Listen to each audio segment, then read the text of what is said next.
Hey guys, quick video. I'm not going to drive today, so this is just me going over last few weeks with the Lotus. So I've done a lot of things I said I was going to do in the last video just to kind of get myself, acquainted with the car, make sure that it's roadworthy and everything. And so I've only done like 3 or 4 drives in it. Weather's kind of crappy out, so I'm not going to drive it, which I'll explain why coming soon in a little bit. But yeah, to start, when I got the car, it had 9,600 miles on it and was basically just garage queen, driven 2,000 miles in the last 10 years under the previous owner. Everything was like original as far as I know, even down to the tires. So what I did was I brought it back here and then brought it up on ramps, which this was my first time parking on ramps. That was scary as hell by myself, just kind of sending it up on those. Took out the under tray, and then I did an oil change, gearbox oil change, and oil filter. And then I took it out for a drive and was like, oh yeah, this is like pretty fun with the drivetrain and whatnot, but I was kind of sketched out by the tires. Ordered some tires. There is one OEM size that you can get, because there are 175 55 R16 up front, and then it's like a 225 50 17 in the rear. So there's a 20-year-old continuation tire called the Yokohama Advent 07, and got them mounted. When the guy mounted them, they scratched and chipped some of the paint on the tires. I was able to touch it up with a Sharpie. I know some people might like go back there and just make them replace them. I was just like, I've done that before with the previous car, and it was such a headache that I figured, you know what, I can just touch these things up. And at some point I plan to get new tires. Also what I did was the headliner was all sagging and falling out, so I spent an afternoon after work just reupholstering this. And so I bought myself from Amazon some Alcantara, some glue, and then yeah, I got to work on it, removed the old one, had to scrub it off with some goof off, and I don't know, I think it looks pretty nice. You can draw on it. And then there's these little trim pieces here. The previous owner, I guess, lost one of them, so I gave the other one to my buddy to 3D print. He's going to print it and I'll reupholster that. This is the original upholstery. It's a little bit loose. I'm probably going to do that too, just with the other pieces, just to kind of match them all up. But I'm not going to worry about that too much. Also, what I noticed is when I had the soft top on, I washed the car for the first time. And the windows, I guess you can adjust their position for the hard and soft top. They didn't quite seal all the way, so it got wet inside the car. Not a big deal, it's just a little soapy water, and as you can see, there's not much inside. Oh, one other thing, let me go back in here. So when I first got the car, the brakes, hold on, let me get a light. I was having trouble heel and toeing, and the brakes were kind of squishy. But I don't know if you can see back here. There are a couple of bolts on the bottom of the brake pedal. And what you can do is you can adjust those out by flipping yourself upside down and going headfirst into the pedal box. And it raises the pedal up towards the driver this way. And then it actually firms up the pedal too. So now I can like perfectly heel and toe. I didn't even have to adjust the throttle pedal, which is another thing that you can do. But having done that, it just transformed the car. And now I have a stiff brake pedal, I can heel and toe. It's so much more fun. I got rid of the stickiness on the steering wheel. It looks pretty good. I really just used some diluted alcohol and just wiped it away. And then it started to actually scratch up the silver trim. So again, Sharpie, touch that up, and you can't really even tell when you have normal lighting. But yeah, it's good enough for me.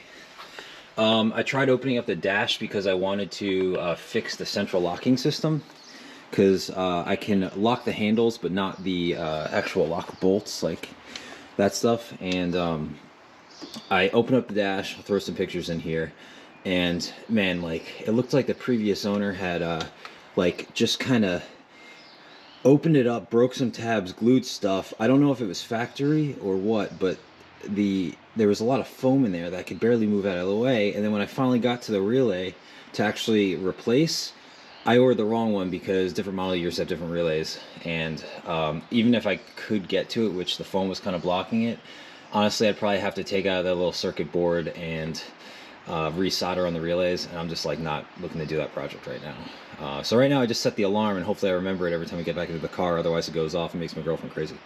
What else have I done? I polished up the paint a little bit. There was a few scratches here and there. There's some scratches like out here that I just don't feel comfortable polishing out because like they're kind of deep, but I mean it's a silver car, metallic, you can barely see it. Everything else though is like basically perfect on it. There's a couple of rock chips here and there, but really nothing. The PPF is a little bit stained, which, you know, this is the original PPF, but it's not cracked, so I'd have no reason to want to remove it. But yeah, I think that's about it as far as cosmetic stuff. I checked the brake fluid, and it was like 2% water in there, which is like, as long as it's below 3%, it's fine, and I don't really feel like bleeding the brakes right now, but I do have brake fluid ready. For the way that I'm planning on driving it this summer, I don't think that it's that big of a deal. But yeah, basically it's all dialed as a road car, but now I'm going to get into why I'm not going to be driving it in the rain. Because I've been doing some investigation on forums, which is like kind of a scary thing if you go on Lotus Talk. So these are known to have an issue with the radiators leaking.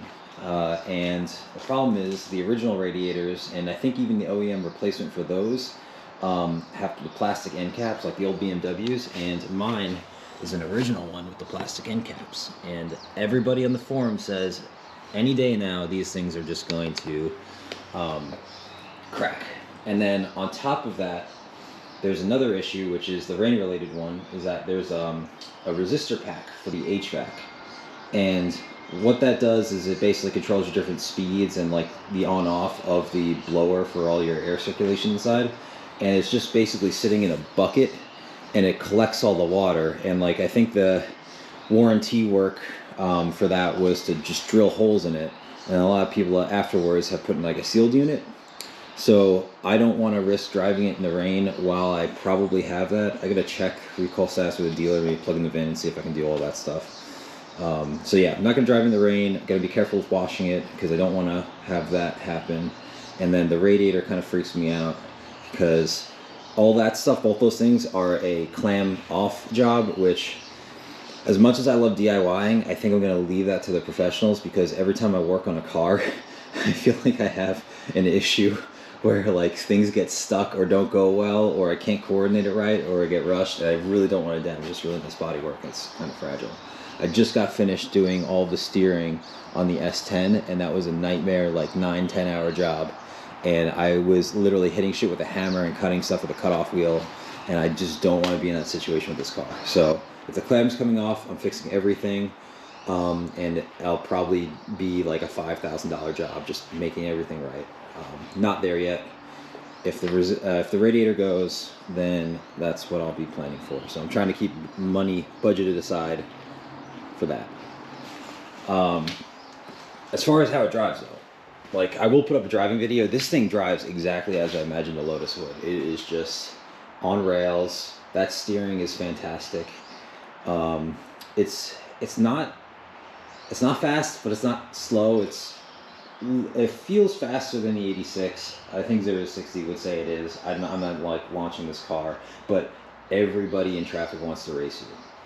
But the positive side about all the attention is that I have already made connections to like the collector car facilities and stuff around here.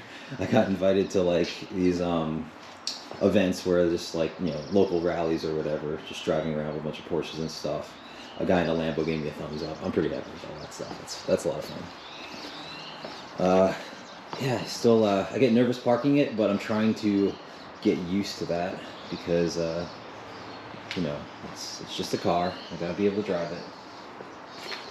And yeah, that's kind of been my first few weeks. I want to get more drives out, but the weather's been kind of crappy because I live, you know, outside Seattle.